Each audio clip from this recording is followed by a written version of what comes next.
मेरे एक व्यूअर है रियल प्रो रोहित रंजन, उनका एक क्वेश्चन है एक्सेल में। जैसे आपको डेटा दिख रहा है यहाँ पे कि एक्सेल में कुछ ऐसा कॉलम है जहाँ जनवरी फरवरी मार्च लिखा गया है और इनमें उनको डे और हाउस को सबको सम कर देना है यहाँ पे साइड में। तो आज की इस वीडियो में हम यही जानेंगे कि इसको किस तरीके से हम करेंगे। ऐसा तो दो तीन तरीके से हम करने वाला है इस वीडियो में, फॉर्मूला से भी करेंगे और भी तरीके हैं। इस वीडियो में आप लास्ट तक बने रहिएगा।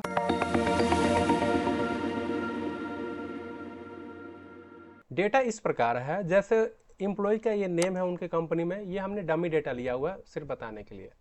और उनके पास ये जनवरी है, फरवरी है, मार्च है, ऐसे और भी मंथ है, हमने 3 ही मंथ लिया है।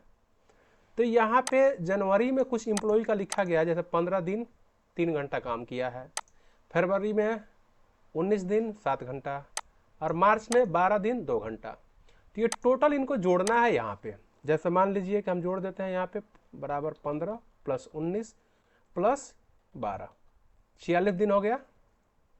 टोटल घंटा कितना हो गया, तो बराबर में 3 प्लस 7 प्लस 2, यानी 46 दिन और 12 घंटा इन्होंने टोटल काम किया है 3 महीने में। तो यही चीज़ इनको यहाँ पे चाहिए, जो यहाँ पे हम दिखा रहे हैं टोटल करके लाए हैं, यही चीज़ चाहिए।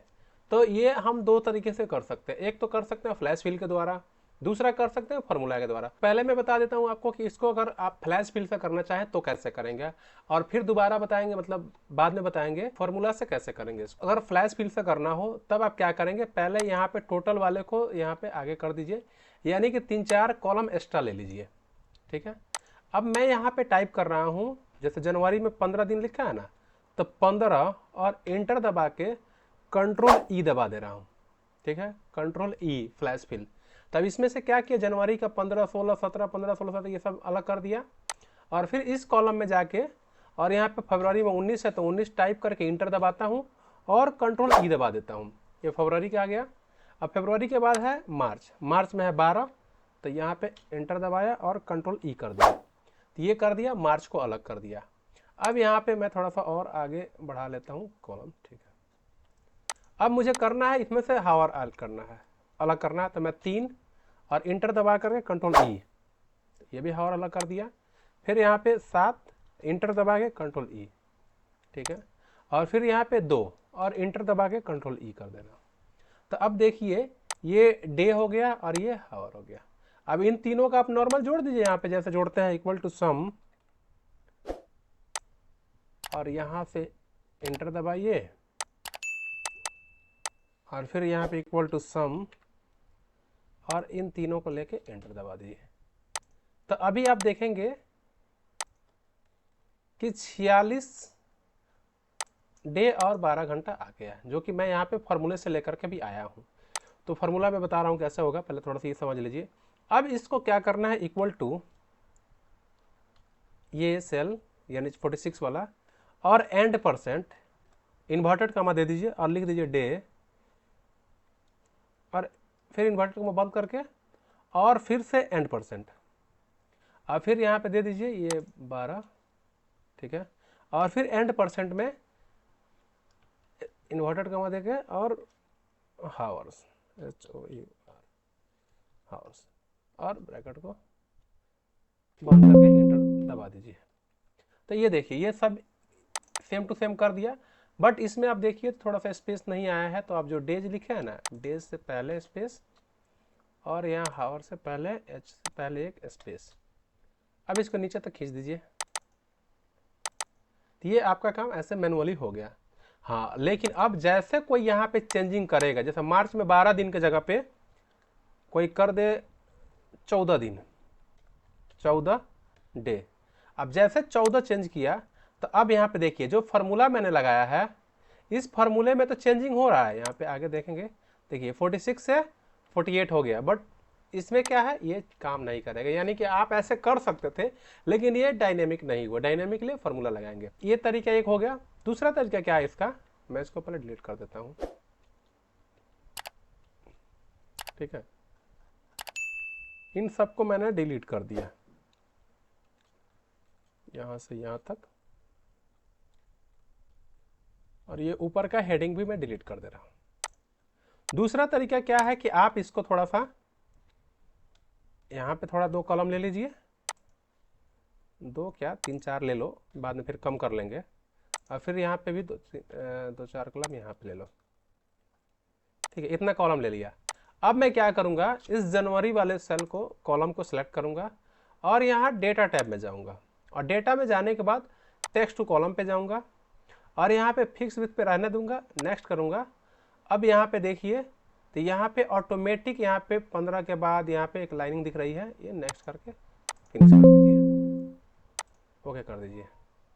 तो देखिए अब ये क्या हुआ, 15, 16, 17 जो भी इनका था ये अलग हो गया और ये हावर भी अलग हो गया। तो अब इक्वल टू यहाँ पे लगा करके इक्वल टू सम 15 प्लस इसको भी आप अलग कर लेंगे, यानी टेक्स्ट टू कॉलम से यहाँ पे चाहिए और text to column, next finish, okay. इसका भी डे और ये अलग हो गया और यहाँ पे भी जाके सेम चीज text to column fix, okay, ये अलग हो गया। अब यहाँ पे आप देख लीजिए, तो इक्वल टू ये सेल प्लस फिर यहाँ वाला प्लस यहाँ वाला सेल 48 आ गया।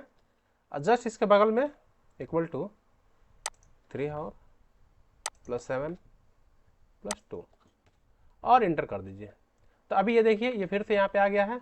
अब यहाँ पे आप जो अभी तरीका मैंने बताया था, इक्वल टू ये cell and percent inverted comma में एक स्पेस देके डे लिख दीजिए, फिर इन्वर्टेड कॉमा बंद करके एंड परसेंट दे दीजिए और फिर से इस सेल पे क्लिक करके एन परसेंट देना है और फिर इन्वर्टेड कॉमा में और एंटर दबा दो। तो ये चीज़ जो अभी हमने किया था, तो ये सभी चीज़ यहाँ पे जैसे अभी हमने किया था ये हो गया।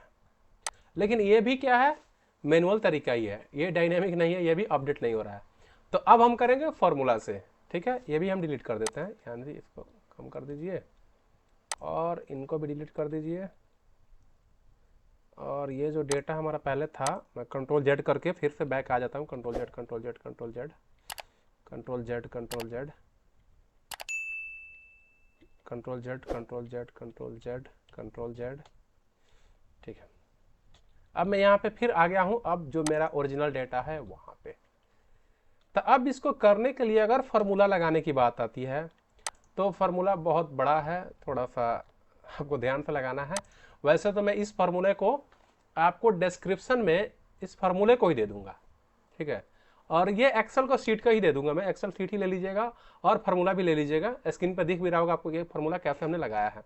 तो मैं जब यहाँ पे क्लिक कर रहा हूँ तो अब देखिए इसमें हमने फार्मूला कौन कौन से यूज किया है, यहाँ से मैं बड़ा करके दिखा रहा हूँ, थोड़ा सा और बड़ा हो जाए भाई देख लीजिए कितना बड़ा फार्मूला यूज किया गया है। तो इतने सारे फार्मूले हमने यहाँ पे यूज किए हैं, ठीक है। रीजन क्या यूज करने का कि हमारे पास केस ऐसा आ गया था, कहीं पे हावर भी लिखा है, कहीं पे यहाँ पे जैसे हावर्स लिखा है और यहाँ पे हावर लिखा गया है, तो इसलिए हमने इतना बड़ा फार्मूला लिखा है। तो इस फार्मूले को आप प्रैक्टिस कैसे करेंगे, तो पहले इस फार्मूले को आप कॉपी पे लिख लीजिए, पेज पे लिख लीजिए और फिर से ये ट्राई कीजिए। अगर आपका रेंज बढ़ता है, जैसे हमारे पास 1, 2, 3 ही कॉलम है, तो अब आप क्या करेंगे, यहाँ पे जब फार्मूला करके एक एक लगाएंगे ना, तो आप दूसरे सेल को भी इसमें इंक्लूड कर सकते हैं। थोड़ा टाइम लगेगा, थोड़ा मेहनत लगेगा। अगर आप एक्सेल पढ़े होंगे तो आप लगा सकते हैं, नहीं पढ़े होंगे तो बस कॉपी पेस्ट करके काम चला लीजिएगा, हो जाएगा आसानी से। थैंक यू, वीडियो अच्छा लगा तो लाइक कीजिएगा और चैनल को सब्सक्राइब कीजिएगा।